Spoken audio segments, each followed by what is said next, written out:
Right now it is time to bring in Brian Ross and Real News. Brian joins us every Thursday morning. We take a look at some of the top news stories that floating around out there. Good morning, Brian. Good morning to you. And speaking of 21 Republicans in the House refused to vote for a bill that would have given heroes medals to the members of the Capitol Police who defended the Capitol and them on January 6th. Can you believe that? 21. It was staggering. If you want to make a protest vote because you don't like things, then simply abstain and say you're abstaining because whatever reason. But to actually vote no is a slap in the face to every one of those Capitol Police officers and to the ones who died. It's inconceivable that it happens. But you know what? The inconceivable in United States politics is becoming routine on a daily basis. It was truly stunning, and you wonder how those 21 are going to face their constituents, and who are the constituents who think those 21 should be returned to Congress. It's just when you look at it, it's absolutely, it's staggering. That's all you can say. And like I said, you can have your problems if you're a Republican and if you're one of the Republicans that are in this really, they're not even a conservative group. You can have your problems, but to vote no is totally different. It's just totally different. We'll see how it all pans out. But right, anyone who saw that footage of what happened or was there knows the heroism of the Capitol Police and what they did that day. As they were overwhelmed, they were not well served by their superiors who didn't pass on warnings. They didn't have the right equipment. They didn't have the backup, yet they were there. They tried to hold the line and saved many lives. So I think they're heroes, and, nothing but contempt for the 21 Republicans who would not vote to give them that special honor. I'll tell you what now. They saved the life of Mike Pence and Nancy Pelosi. I'll tell you that right now. Right. Absolutely. We know that.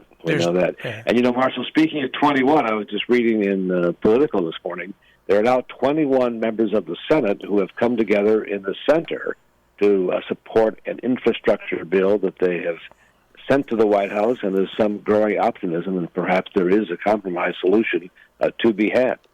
It's going to be, I think you're right. I think it's going to be, Joe Biden has waited this out, and I think he won't get the 1.7 that he wanted, but he'll get somewhere in the neighborhood of 1 to 1.2 or 1.3. And I know some progressives and some conservatives will be upset about that, but that's what politics used to be. It used to be a give and take, and you would meet somewhere in the middle. Right, exactly. It isn't something better than nothing. That's certainly what Mr. Biden has said he plans. So we'll see. The bill, knocks out sort of the social infrastructure, the daycare, elder care, and care for children who are, fighting poverty. But it does do the steel and cement and concrete and broadband that, seems to have potential for support, with the progressives demanding that if that's the case, then we've got to get the rest of the stuff done by reconciliation, which is the process by which every one of the Democrats, all 50, could vote for it, and with the vice president voting along with that to break a tie, they could get it through. The problem for them is the Democrats don't have all 50 votes. Yeah, it's we'll see how this whole thing develops. One thing I was pleased to see yesterday was because I was watching in the afternoon.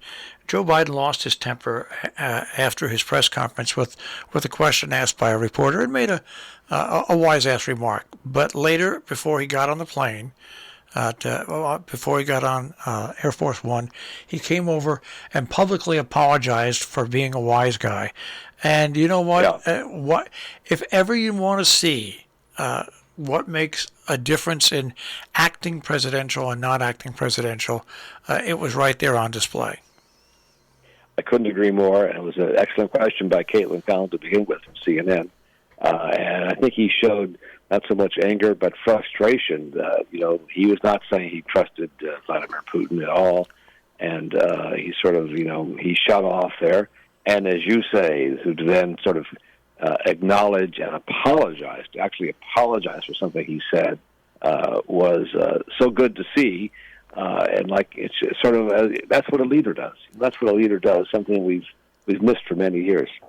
Yeah, and I thought this whole last week and a half, first with NATO, then with our European allies, the G7, and now with this, I think Joe Biden shows exactly what he brings to the office, which is a sense of diplomacy, sense of class, and I think he did a lot of healing with the European and NATO. I think he did a lot of healing with the G7, and even though Vladimir Putin is Vladimir Putin, you have to begin talks and you have to stand your ground.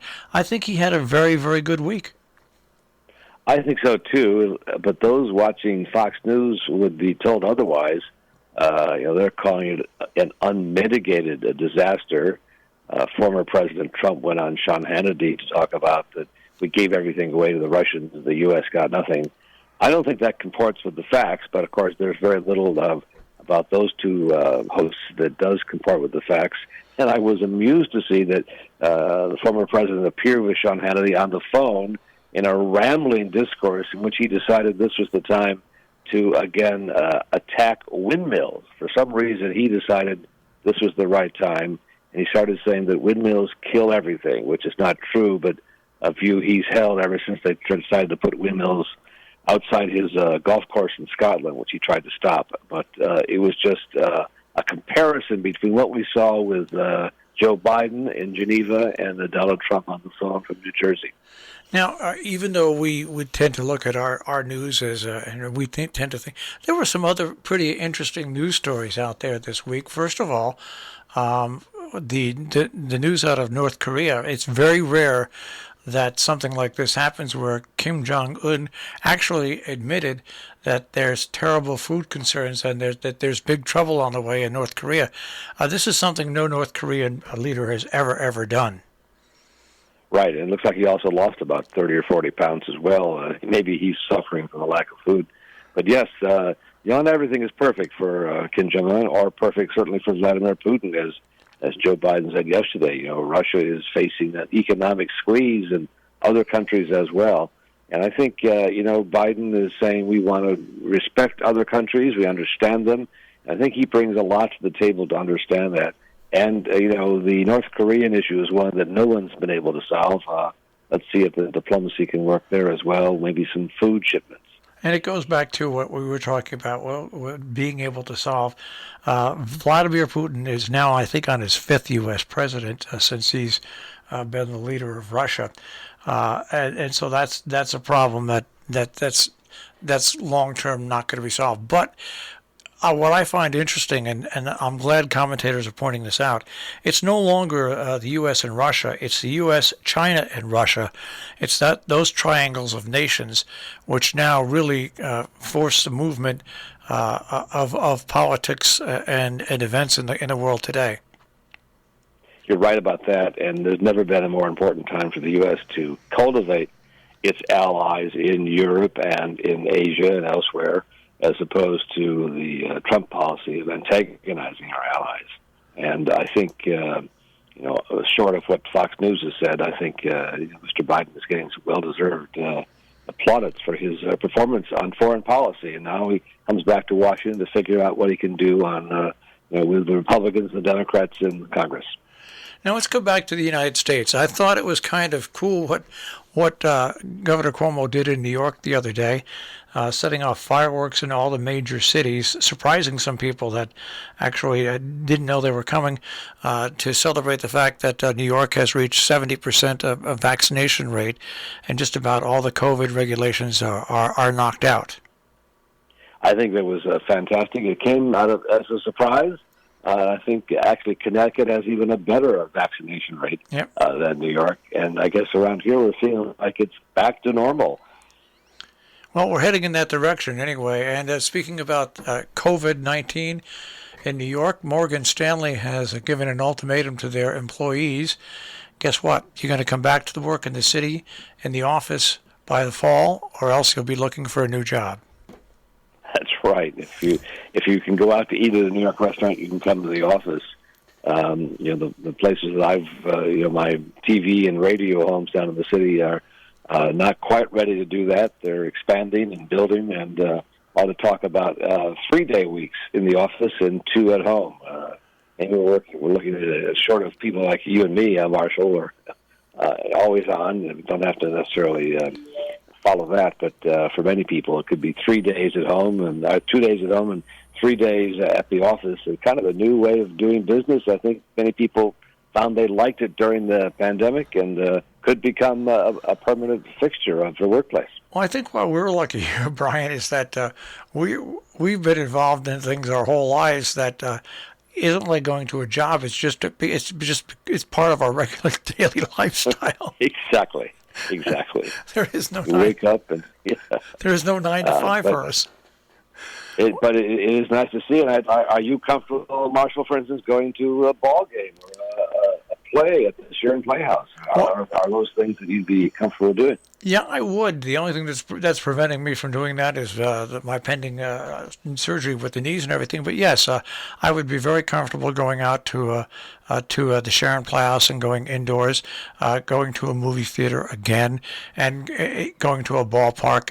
And yes, I would be very comfortable with it now. I look at it this way. I survived the whole pandemic. I've managed to lose. I reached the 80-pound mark now since the pandemic began. And good for you. That's great. I've managed not to get COVID. I've got both my shots. And you know what? It's time. It's time to start trusting in as we always said, in the science and have faith that the people that didn't get the vaccination have faith that, and I think we can do this around here, the people that didn't get the vaccination will wear their mask when they're around other people. So I have that faith. That's excellent news. And still stunning to me, the Americans who are resisting getting the vaccination. And as someone pointed out the other day, everyone who's in the hospital now suffering from COVID are almost entirely people who did not get vaccinated. An amazing story. Brian, we'll speak to you next week. Absolutely. Great to talk to you, and we'll look forward to it. All right. Take care. Brian Ross with Real News here on Robert Hood Radio. Of course, Brian Ross can be found on our on-demand page, roberthoodradio.com. Click on On Demand, click on Real News with Brian Ross.